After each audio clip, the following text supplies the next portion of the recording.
નમસ્તે. આજ રોજ આપણે રાજકોટ તાલુકાના ખેરડી ગામની અંદર છે.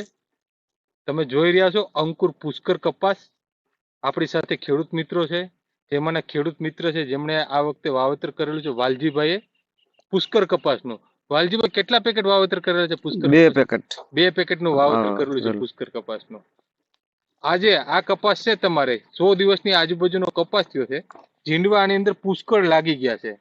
લગભગ 100 ની આજુબાજુ કે 100 ની ઉપર ઝીંડવા તમારે છે હરેક છોડની અંદર. બરાબર. તમારે આ કપાસનો તમારો વિડીયો બધા જ લોકો જોશે, આખા ગુજરાતમાં બધા જ ખેડૂતો. તમારું આ કપાસ વિશે કહેવાનું શું છે?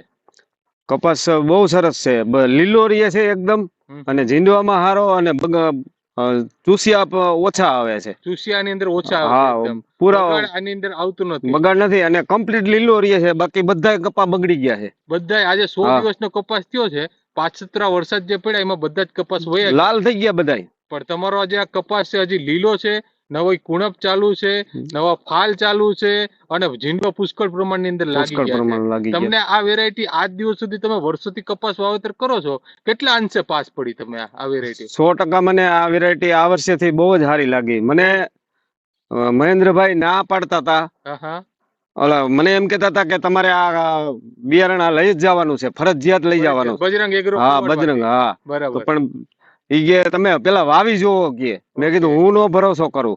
બરાબર. પછી એને મને પરાયણે 2 દીધું.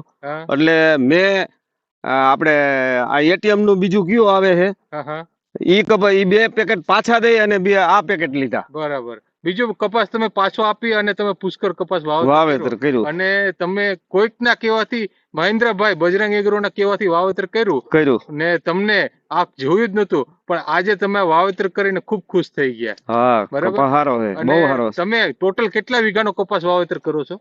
ટોટલ મારી પાસે 25 વીઘા જમીન છે, 15 વીઘાનો વાવેતર છે અત્યારે. 15 વીઘાનો કપાસ વાવેતર કરો. આવતા વખતે તમે અગર 15 વીઘાનો કપાસ વાવેતર કરશો તો પુષ્કર કેટલા વીઘાનો કરશો? એમાંથી 80% પુષ્કર. 80%. તમે પુષ્કર નું જ વાવેતર, જેટલું વાવેતર કરી એટલું 80%. બરાબર. આજે જે કપાસ નું વાવેતર કરો એમાં મેજર કપાસ તમે પુષ્કર નું કરશો. બીજા ખેડૂત મિત્ર છે જેમણે આજે પુષ્કર જોયો છે અને ઘણા સમયથી જોતા હોય, તમારું શું કહેવાનું છે? કપાસની વેરાયટી સારી છે, બહુ સારી છે. બરાબર.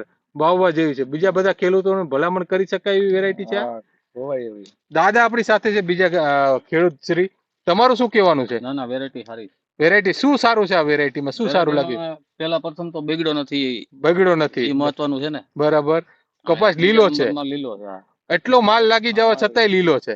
બરાબર. તમે જોઈ શકો છો, તમને બતાવું કેટલા ઝીંડવા લાગી ગયા છે ને આની અંદર. નીચેથી આ ઝીંડવાની બેઠક તો જો તો તમને ખબર પડી જાય કેટલા ઝીંડવા છે. એક ડાળીની અંદર તમારે 10-10, 12-12, 15-15 ઝીંડવા એકદમ નજીક. આવી રીતના બેઠક ના લાગે કોઈમાં. તમે જો કોઈ બી ડાળી તમે જોશો ને તો બેઠક એની અંદર આ રીતના જ તૈયારી થયેલી છે. બીજો તમે કોઈ પણ છોડ જોશો, આ પાછળનો છોડ જો, આ છોડવો જો તો તમને ખબર પડી જાય કઈ રીતના આ છોડવો છે. બધાયમાં એમ જ છે. જો ખાલી સાઈડ ની ડાળી છે, પણ ઝીંડવા તમે જો, તમે પાછળનો કોઈ બી કપાસ જોશો તો તમને ખબર પડી જશે. આ કપાસ જો અંદર તમે ચાલ્યા આવો ને, આ છોડ. હા, એ તો મેં તો બધે આટો મારી જ લીધો છે. જબરજસ્ત કપાસ.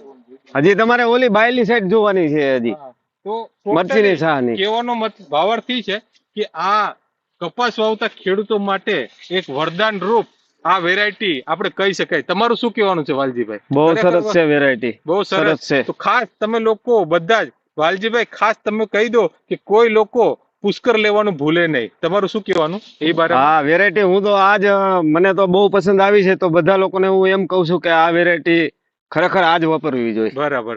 તો ખૂબ ખૂબ આભાર આપનો વાલજીભાઈ. Thank you.